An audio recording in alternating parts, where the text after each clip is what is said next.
मुंबई में शनिवार देर रात से बारिश का सिलसिला एक बार फिर शुरू हो गया। शुक्रवार को दिन भर बारिश के बाद रात की बारिश से मुंबई लबालब हो गई है। सायन, चेंबूर, कुर्ला, चूना भट्टी, भांडुप, अंधेरी, मलाड, बोरीवली और कांदीवली के कई इलाकों में जल भराव की स्थिति बन गई है। कांदीवली के हनुमान नगर इलाके में कई दुकानों में पानी घुस गया है, जिसमें लाखों का सामान बर्बाद हो गया। सायन के गांधी मार्केट में भी जबरदस्त जल भराव है। सड़कें पूरी तरह से पानी में डूब गई हैं और जगह जगह गाड़ियां फंसी हुई दिख रही हैं।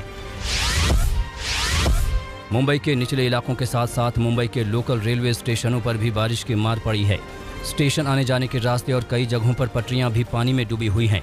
मौसम विभाग के अलर्ट के मुताबिक अगले 48 घंटे मुंबई के लिए बेहद चुनौतीपूर्ण हैं। बारिश का ऑरेंज अलर्ट जारी किया गया है। साथ ही लोगों को ये भी हिदायत दी गई है कि बेहद ज़रूरी काम होने पर ही घर से बाहर निकलें। इस वजह से लोग परेशान हैं। मौजूदा हालात से निपटने के लिए जगह जगह पर बीएमसी के कर्मचारी मौजूद हैं और सड़क पर निकलने वालों को खतरे से आगाह कर रहे हैं। उत्तर भारत के कई इलाकों को आज लंबे इंतजार के बाद राहत मिलने की उम्मीद है। हरियाणा, दिल्ली और पश्चिमी यूपी के कई इलाकों में बारिश का ऑरेंज अलर्ट जारी किया गया है।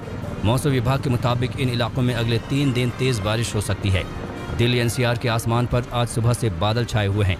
पिछले कुछ दिनों से उमस वाली तेज गर्मी से एनसीआर के लोग परेशान थे, लेकिन आज माहौल बदला हुआ है। वहीं उत्तराखंड में 3 दिनों तक बारिश का रेड अलर्ट है, यानी राज्य में भारी बारिश की संभावना है।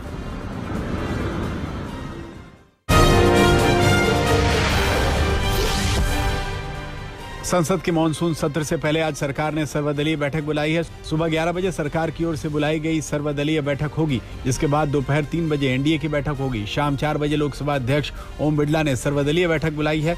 प्रधानमंत्री नरेंद्र मोदी भी इन बैठकों में शामिल हो सकते हैं। मानसून सत्र में विपक्ष कोरोना की दूसरी लहर के दौरान आई त्रासदी, पेट्रोल डीजल के दाम और कृषि कानूनों के मुद्दों पर सरकार को घेरने की तैयारी में है।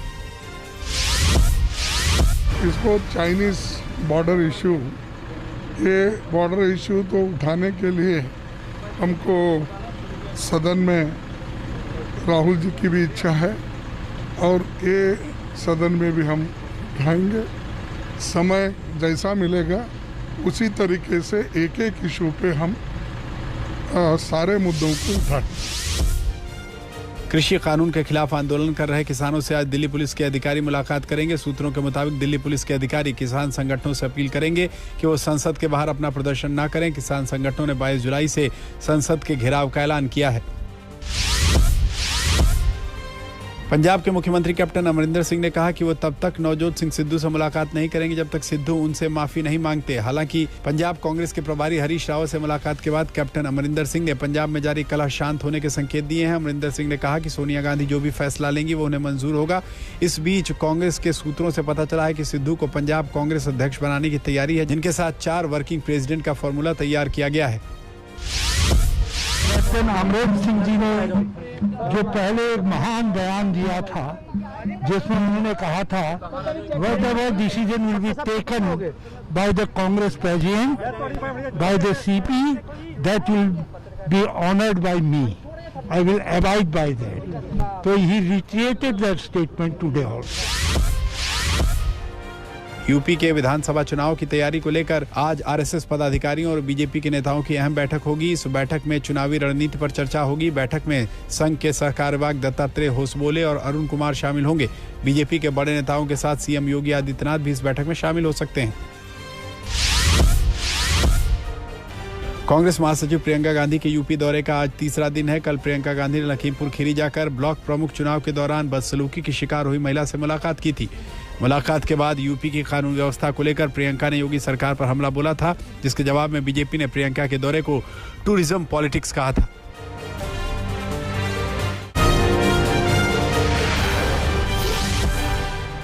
पश्चिम बंगाल के उपचुनाव की तैयारियां तेज हो गई हैं। मुख्य निर्वाचन अधिकारी अरीज आफ्ताब ने जिला मतदान अधिकारियों को चिट्ठी लिखी है और उनसे ईवीएम और वीवीपैट मशीन चेक करने को कहा है। यह खत पश्चिम बंगाल राज्य में होने वाले आगामी उपचुनाव को देखते हुए लिखा गया। कुल 7 सीटों पर उपचुनाव होना है। ये उपचुनाव काफी अहम है क्योंकि इसमें ममता बनर्जी की किस्मत का फैसला भी होना है। ममता बनर्जी नंदीग्राम से चुनाव हार गई थी, ऐसे में उनको सीएम बने रहने के लिए उपचुनाव जीतना जरूरी है। बिहार की राजनीति में उस समय हड़कंप मच गया जब एक आईएएस अधिकारी सीएम नीतीश कुमार के खिलाफ एफआईआर दर्ज कराने पहुंच गए। सुधीर कुमार थाने में 4 घंटे तक बैठे रहे और किसी ने भी एफआईआर दर्ज करने की जहमत नहीं दिखाई। आईएएस सुधीर कुमार 2017 में बीपीएससी पेपर लीक मामले में जेल जा चुके हैं। पुलिस अधिकारी का कहना है कि शिकायत अंग्रेजी में थी और उनकी अंग्रेजी कमजोर होने की वजह से शिकायत दर्ज नहीं की गई। हालांकि बाद में आवेदन लेने की बात कही गई है। तेजस्वी ने नीतीश पर निशाना साधा और घटना को शर्मनाक बताया। मामला जालसाजी, झूठा कागजात बनाना, जाली एविडेंस प्रोड्यूस करने का है। वो अभी हम आपको नहीं बताएंगे, सुन लीजिए। अच्छा, एफआईआर क्यों नहीं लिया गया? दरोगा जी बताएंगे कि हम बताएंगे? नहीं, आप अंदर बैठे हुए थे, 2 घंटे तक इंतजार में थे। तो वो उनका कहना है कि हमको समझ में नहीं आ रहा है, अंग्रेजी में लिखा हुआ है। अच्छा, यही कहे। तो हिंदी में आपने नहीं दिया सर? नहीं। कॉपी कहाँ है? दरोगा के पद पे कॉपी कैसे देंगे? एफआईआर ही नहीं हुआ। किस पे है सर? सब पे है, नीचे से ऊपर। कौन है? क्या मुख्यमंत्री जी का भी नाम? हाँ। बड़ा अधिकारी जो चीफ सेक्रेटरी रैंक का है, अगर उसके साथ अगर ऐसा व्यवहार हो रहा तो आप कल्पना कर लीजिए कि बिहार में आम नागरिकों के साथ क्या हो रहा होगा। कहीं कोई कंप्लेन, कहीं कोई सुनवाई, कहीं कोई कार्रवाई नहीं हो रही। और ये छींटे जो है मुख्यमंत्री पे लग रहा है एफआईआर। मुख्यमंत्री को तो एक्सप्लेन करना चाहिए, बाकायदा खुल करके आगे आना चाहिए, बोलना चाहिए कि जांच होनी चाहिए। दूध का दूध, पानी का पानी हो जाएगा। वसुंधरा राजे को मुख्यमंत्री पद का उम्मीदवार घोषित करने की मांग कर रहे वसुंधरा समर्थकों को बीजेपी ने कड़ा संदेश दे दिया है। वसुंधरा समर्थक पूर्व मंत्री रोहिताश्वर कुमार को बीजेपी ने 6 साल के लिए पार्टी से निष्कासित कर दिया है। अलवर जिले के बानसूर विधानसभा क्षेत्र के पूर्व विधायक रोहिताश्वर लगातार वसुंधरा राजे के समर्थन में बयान दे रहे थे।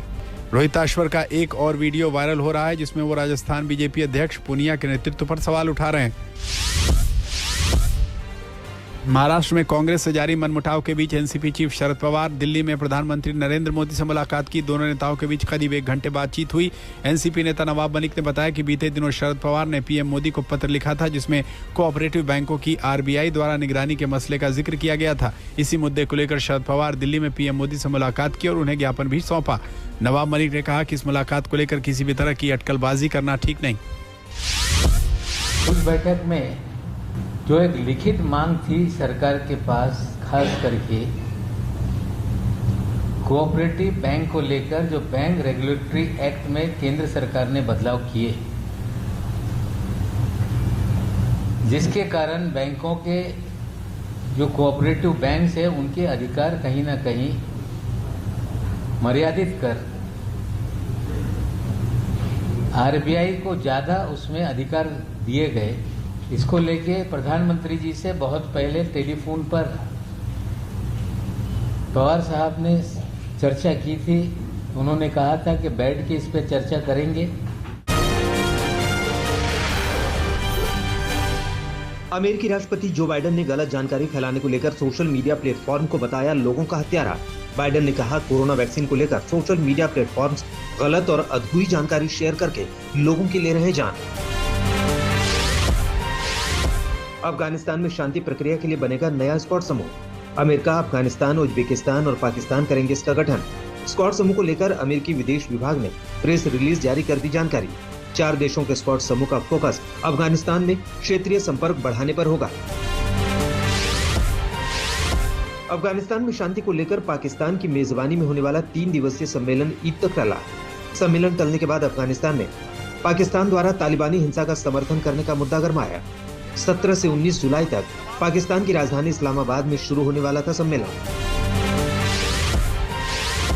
पश्चिमी यूरोप में अभी भी बढ़ रहा है बाढ़ का पानी। मरने वालों की संख्या हुई 120 से अधिक। बाढ़ प्रभावित इलाकों से हजारों लोगों के लापता होने की खबर। सड़कों के टूटने व फोन कनेक्शनों के ठप होने की वजह से लोगों से संपर्क करने में हो रही है दिक्कतें। रेस्क्यू ऑपरेशन है जारी।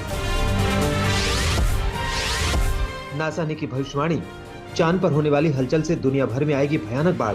2030 तक चांद के डगमगाने से धरती पर आ सकती है प्रलयंकारी बाढ़। नासा ने जलवायु परिवर्तन बताई चांद के अपनी जगह से डगमगाने की बड़ी वजह।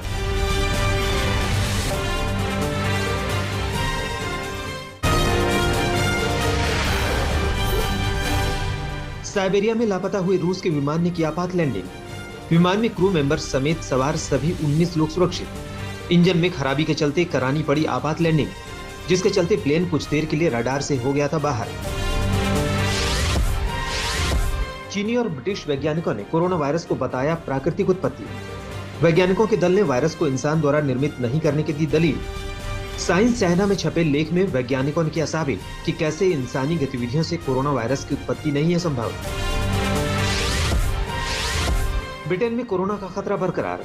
पिछले 24 घंटे में 51,000 से ज्यादा मामले किए गए दर्ज। स्वास्थ्य मंत्रालय ने जारी की चेतावनी। इंडोनेशिया में कोरोना से बड़ी संख्या में मौतों का सिलसिला है जारी। यहाँ एक दिन में 1,000 से ज्यादा लोगों की हुई मौत। दुनिया में कोरोना महामारी से संक्रमितों का आंकड़ा पहुंचा 19 करोड़ के पार। 40,91,000 से अधिक लोगों की कोरोना से गई जान। अब तक 17 करोड़ 34 लाख से भी अधिक लोगों ने कोरोना वायरस को दी मात। यूनेस्को के वर्ल्ड हेरिटेज कमेटी का 44वां सत्र हुआ शुरू। चीन के पूर्वी प्रांत फुजियान की राजधानी फुझाओ में आयोजित सत्र के दौरान दुनिया भर की ऐतिहासिक महत्व की चीजों की पहली बार ऑनलाइन होगी समीक्षा। 31 जुलाई तक चलने वाले सत्र के दौरान 2020-21 के एजेंडे पर होगा विचार।